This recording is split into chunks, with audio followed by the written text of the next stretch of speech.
Hello, CSP Hot Hands fans. Brett here. My book, How to Lead What You Should Have Learned in Business School, is officially available for purchase.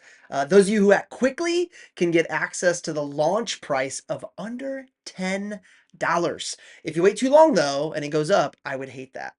Just like you hate it when your customers wait until after the yearly price increase in February to pull the trigger.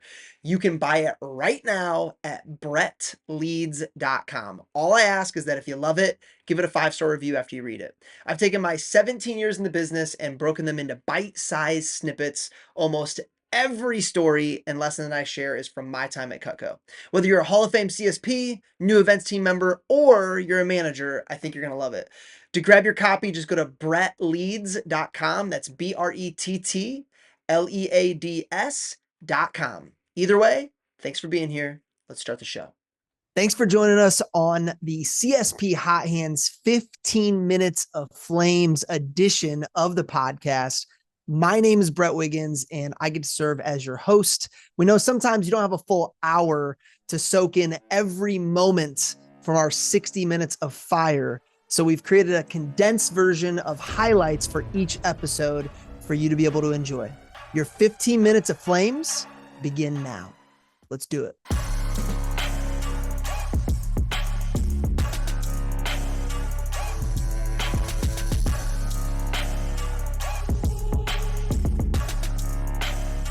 Assistant division manager, $5 million plus in events team sales as coordinator. Husband, dad. Biggest question we got for you, Brian, is how? Is there a clone somewhere? Do you have a twin we don't know about? What are some keys you found over the years to making all of that happen while also protecting that family time and keeping Yeah. the main thing the main thing? I think, we kind of touched on that earlier. I think the biggest things I would say for me, number one is you really do have to structure your calendar and your schedule in such a way that kind of that rhythm we talked about being consciously unbalanced. You have to know, like, when are the times that the time you're investing matter the most. Like I'm very clear on the times when I am most needed as a coordinator, when I'm most needed as an office manager, as divisional support and personal sales. And so like really putting first things first. And it's tiring, by the way, too, because just like those natural ebbs and flows that happen throughout, like, being a manager. Certain times of year that are just crazy busy and long hours, and it can be exhausting, and you kind of recoup some of that energy during those other times. And so, for me, because as one thing starts to sort of go down, I kind of pop up in another channel. I think functionally I'm just channeling my own ADD, and just found a way to monetize it. Yeah, but I will say, like, when I think of the three areas, number one, it's just radical prioritization, and you have to live by your calendar. Like, if it's not in your schedule, it's not in your plan. Is kind of one of my own little mottos. The second thing, though, has got to be just a tremendous amount of alignment and partnership. Like, I could not do what I do. Like, I get far too much credit because I couldn't do what I do with my family life and my personal sales business without my wife. She's very involved with our marketing systems, our customer communication, customer service. I could not do what I do as a manager without the support of my DVM and other district managers that I partner with. I could not do what I do as a coordinator without Calvin Lopez, Rob Steiner, Josh Muller pitching in and supporting. So I think, like, a high level of collaboration and partnership. But I think the last one, the third thing for me, and I don't love this, like to be sure, but I think you have to be very comfortable that the boundaries you set up to sort of live your life and run systems the way you do, you will disappoint people pretty much all the time. And I take no joy in that. That's not something I enjoy doing. But even this call, you've been very patiently trying to connect with me for a very long time. I'm not making excuses. They were just seasons that I didn't have the capacity. But your And willingness to say no is what yeah, allows you to perform at a high level with whatever's most important. Then, like, I respect it. Learning how to say no is so tough. I think it's one of the hardest things that I try to teach people because they know they need to do it, but they don't. Was there a moment for you that was like, all right, dude, were you in that meme where you're the dog and everything's on fire around you and, like, I need to start saying no? Or was it a conversation? What was it that unlocked that ability to not feel guilty about saying no? well, One of my superpowers is I largely don't care what other people think about me. Like I tremendously Good care for what my inner you. circle thinks about me, but outside of that, I have a high tolerance for it. But I think something that was very helpful, and I really wish I could properly attribute this, but I read a book on time management. It was something a manager had suggested to me, and it had an unnecessarily long title and 8 subtitles. And the only thing I remember from that book was some story that I'm sure was made up, but it's still connected with me about some new manager who's like, I had this open door policy, and he took the door off his office, and like they like mounted on a wall, and it just talked about the experience that he had with that, and it had this line in there where it basically said, if you know when you have an open door policy, what you're saying is that any person's priorities, like literally anyone's priorities, are more important than yours. And it just kind of it just stuck with me. It was delivered in a way that I needed to hear so I could receive it correctly, where I just had to get to a point where I decided, are all these people's priorities more important than mine? Is this one customer who wants sharpening during the middle of gold when I have to be in my office, is that more important than the 35 people I could impact that are new reps? And the answer is no. So I need to be fair, I need to be communicative, I need to set correct expectations so experiences line up with expectations. And I literally tell that customer, hey, I love you need sharpening. I'll either send you the info you need to get it sent into the factory, or my next sharpenings will be in November. What's more convenient for you? And then letting them sort of have a response and not begrudging people for responding. Like it's okay. Like I'm not upset when my DVM or when my CSP colleagues or coordinators or customers, when they feel they need more from me, and I don't enjoy disappointing them, but I just try to hit that very head on and just say, hey, I totally understand. I relate to how you feel. I'm sorry I can't offer more right now, but here's what I can do. I can either connect you to this, or if you're patient, I will take care of it myself in this window of time. What do you feel like you're doing to keep things from falling through the cracks? And I will follow up with going, and I know they still do. So we'll Yeah. get to that question second. So what do you feel like are the systems you have in place when you've got all those plates spinning to keep the big important stuff at least from falling through the cracks? I would just honestly confess that I think so many things are falling through the cracks constantly. I always say anytime I get a round of applause, it's at the expense of 8 people that have to just keep my life moving. Um, I just, So is it more the saying, hey, things are going to fall through the cracks and that's okay? Is it more that attitude and mindset yeah, versus because I'm naturally an anxious person. And so literally last night, like I woke up at 4 in the morning and my brain is on Houston Rodeo, which is just a really big project we do that has a lot of variables and a lot of moving pieces. I will tell you one thing. I think that when I think of a system, it kind of goes back to that sort of throw money at the problem idea. I just think making more people stakeholders in what you're doing is a very underrated thing. And I think sharing ownership?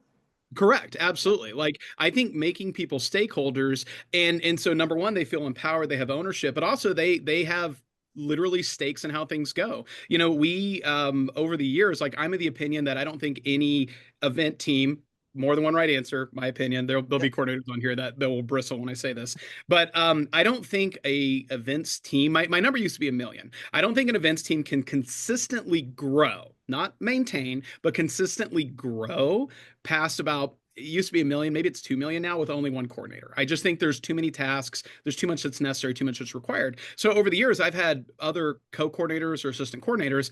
I promoted all of them. Like no one ever came to me. No, my DVMs never have said, "Hey, I really think we need another person." No, no, I just promoted them and was like, "Cool, here's the money. It is what it is."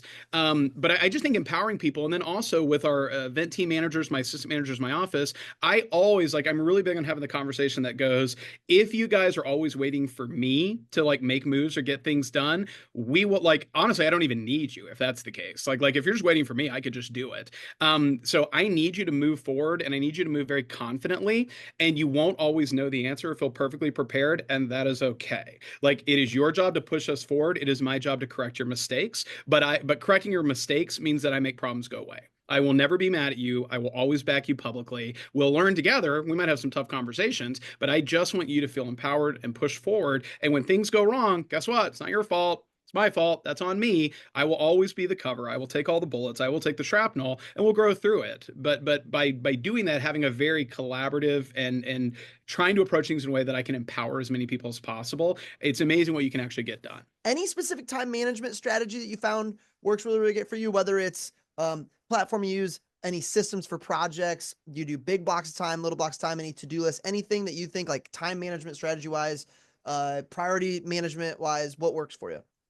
Man, I've done everything over the years, and at this point now, I have reverted back to being 100 years old, and I have a paper planner because there's just something tactical and physical, and it goes with me everywhere. And then for meetings or things that have like a high level of urgency, that I do put in my phone. Of course, I put reminders and alerts in my phones. But I think for me, I'm more of a checklist guy, honestly, than anything. And I'm really big on having a prioritized list going into the day, whether I do that the night before. If I'm on my stuff, I try to do it the night before, but sometimes that stays with me, and I Sure. get anxious. I have a hard time sleeping. So, even if it's just the morning over coffee, giving myself a hit list, a priority list. But I also think, one of the messages I always share with coordinators, I think one of your number one jobs as a coordinator is identifying bottlenecks. That's what I always say. There's bottlenecks in your team, number of booths, number of shows, number of staff. There's a million bottlenecks. And I always say, like, your number one job as a coordinator is identifying bottlenecks. And then I say, and then your number two job as a mature coordinator is understanding you are almost always the bottleneck. Like that's that moment of growth for coordinators and that's usually when they stop white knuckling everything. But I think I've started to apply that to my other channels within the business is I really try to identify bottlenecks and just go like, what is holding up my district office, my personal sales business? Like it's almost that one thing. It's really just the one thing. It's Yep. just different packaging. But I do try to take time and just take one step back and just go like, am I missing the forest for the trees right now? And just go, is there a bottleneck right now that is just choking off this particular area? And I'm pretty good at identifying that. Great. And then are there any things that you're like, as a CSP, DM, events coordinator, anything within those roles that you're like, I will not delegate because they're a big enough rock that I need to prioritize them? And if so, what's on that list? The longer I've done this job, the more I realize I'm not nearly as good as I thought I was. Yes. And Yes. so yes, at various times a year. Yes. Like I will not delegate communication with a top business gift client that bought $23,000 in gifts from me. I will not delegate training during my biggest training class of the year. So by practical terms, yes, there are absolutely, but I think the more I've just started to have this much more open hand approach, I think I spent a decade of my life. I literally think I spent 10 years of my life just white knuckling everything. And I don't think I was a control freak. I think I was just so it didn't come from a place of I thought I was the best. Like it had to be me because I'm the best. It wasn't like this narcissistic trait. Maybe I am, but that wasn't it. It was this almost just fear of just like disappointing people and like what if. And especially I think once I had kids and it just like I was so I was living in a place of a lot more fear and anxiety than I am now. And so I think it wasn't it was just white knuckling my way through things. So I'm at a point now where I'm pretty comfortable giving most things away. I will just say the hard and unpleasant stuff, I'm always the rip the band-aid off guy. Like if there's something bad, like we had a really challenging situation at one of our major events recently, and I'm the guy that immediately I wasn't even involved in what caused it, but I am the guy who will be the face of it. You know what I mean? Like I just find that I can handle that. I'm mature enough, I'm experienced enough. So the tough conversations, whether it's discipline, whether it's correction, whether it's anything negative, I generally always want to be the guy. I would rather shield my people from that so they can focus on collaboration and relationships. The negative stuff does need to come from me, I think. But thankfully that's a very small part of what I do. But other than that, I've tried to like challenge my own preconceived notions on what I can share and collaborate with. But it's not to enable me to do less. It's to enable me to do different tasks. Yeah. Like I don't have a goal of delegating just to make my life easier. I have a goal of delegating so I can accomplish more. Tell me about there's a big conversation around policy documents when it comes to, for lack of a better term, we'll use the word dibs. We'll Yeah. use the word. Okay, so this is a big. This is Yeah. and to your point earlier, every team and geographic location and layout of shows, everything looks different. Some teams are brand new and rebuilding. Some teams have had have 10 CSPs on them. Some teams have one CSP on them. There's not a black and white answer, probably, but Yeah. in general, are there tiers to when dibs make sense when they don't? Do you have a hard line on like your belief on what does and doesn't? It doesn't matter what team you're on. Can you speak to coordinators and reps out there that have a strong opinion one way or the other or are looking for help in this? Because I think everybody wants to get it right. Yeah. I hope people don't just want to be right. I hope they want to get it right. What does that look like in your eyes? Yeah, so just what you said, there is more than one right answer. That's for sure. I can only speak to ours, but I do feel very confident that we've earned what we have. The big thing for us is everything should be an earned opportunity. Like for us, even when we talk about like, I talked about how, you mentioned we kind of have a goal past our goal. Like we have a goal we currently have in the past. Well, it's because for us, I don't see it as a goal. I see it as a roadmap. I just see it as those are the destinations we're going to. Now we just figure out the steps to get there. And so we literally have a roadmap document that we lay out for people that go, there is a way for you to likely get what you want, but it's going to take a lot. Like here's what it's going to take, and there are a finite amount of resources out there. And so for us, like I think a lot of it just is being super communicative. Like the coordinators, in our like our structure when it comes to shows, we pick all our bigger shows once a campaign, and the coordinators do get a chance to go through and pick their shows first, and that is what it is. And then after that, we have our team managers. These are people that are entrusted with roles within the team and responsibilities, and they work on behalf of the team, and that's their only compensation. And so they get a certain number. It's a fixed amount that they get access to, and then it goes to the whole team.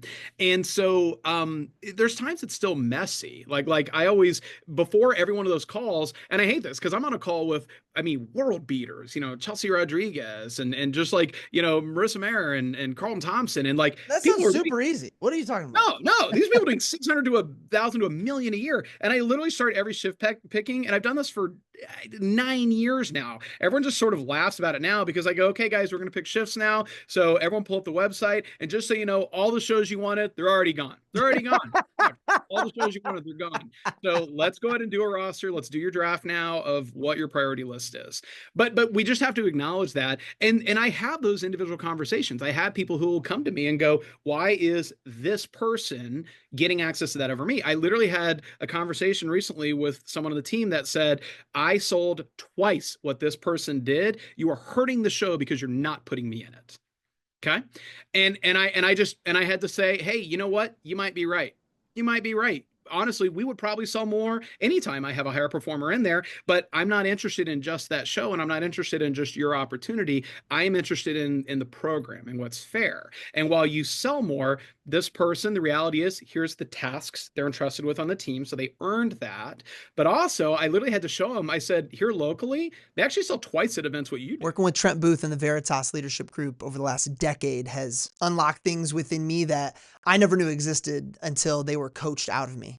If you're listening and you feel stuck or like you have another gear that you're having a hard time getting to, Trent's offering a free intro call to any of our listeners. I love Veritas because it's an amazing combo of mentoring and coaching. I get what I need when I need it most. It's also a flat monthly rate, which is awesome for anyone looking to give it a shot with no contract and no long-term commitment. Schedule a call with Trent today by going to linktree/CSP60. That's linktr.ee/CSP60. That's linktree/CSP60 with a dot before the two E's. Thanks for listening. And for some of you watching, I want to remind you that all resources from today can be found at linktree/CSP60. That's linktr.ee/CSP60. That's linktree/CSP60 with a dot before the EE.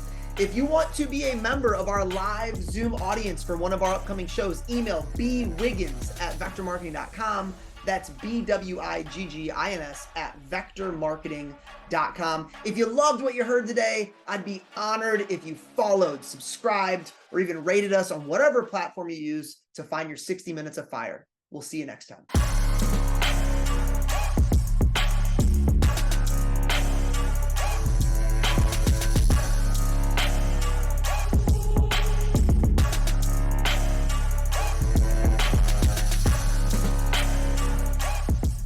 If you're still tracking and categorizing all your own expenses, I have a message from your CPA.